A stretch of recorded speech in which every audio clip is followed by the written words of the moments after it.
இந்த மந்திர பிரம்பு இதற்கு முன்பால் யார் கருத்தில் இருந்தது?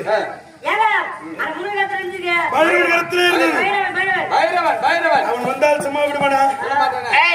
இந்த மலையாளத்திலே மந்திரவாதி என்று ஒன்று இருந்தால் ஒன்று நான் இருக்க வேண்டும். அந்த பைரவன் இருக்க வேண்டும். அந்த பைரவனை பார்க்க வேண்டும். அழித்து விட பைரவனை.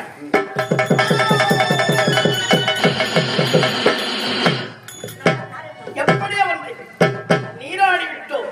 அவர்களுக்கு மந்திரத்தை கற்பித்தர வேண்டும். முனுசாமி, என்னுடைய பெயருக்கு கூப்பிட்டு இருக்கீங்க.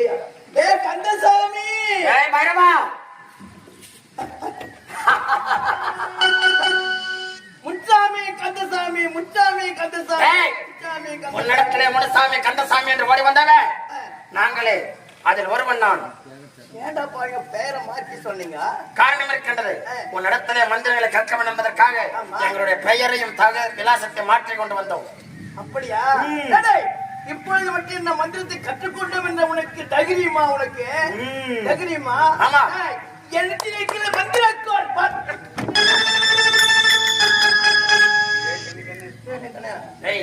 வேணாம். காலை விடுவேன். அது ஒண்ணுமே கிடையாது. அது வெறும் கோல். அது மட்டும் கூட சொல்லலாம். அப்ப என்றால் ஒன்றும் கிடையாது. இது எதுவுமே கிடையாது. குடுமா குடுமா குடுமா.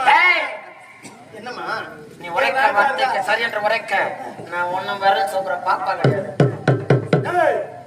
நான் செய்தது தவறு என்று பாதத்தில் விழுந்து ஓடிவிடு. கோடி மந்திரங்களை கற்றுக் கொண்டிருப்பவர் உன்னுடைய பெயர் என்ன? முனுசாமி தானே? உன் பேர் கந்தசாமி தானே? இப்பொழுது பாடுற இந்த கந்தை நான் இப்பொழுது எடுக்கின்றேன்.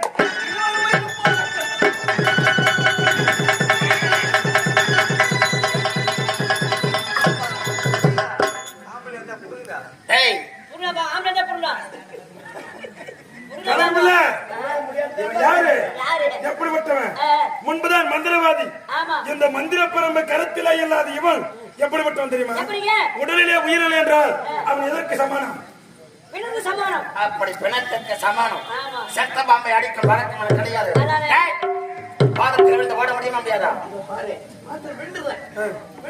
இந்த கன்று கூட நான் பிடல பிடிக்கவே இல்லை. உங்களுக்கு உயிர் பிடிச்சு கொடுத்துறேன். இது மட்டும் கொடுத்துதான் செல்லாம்.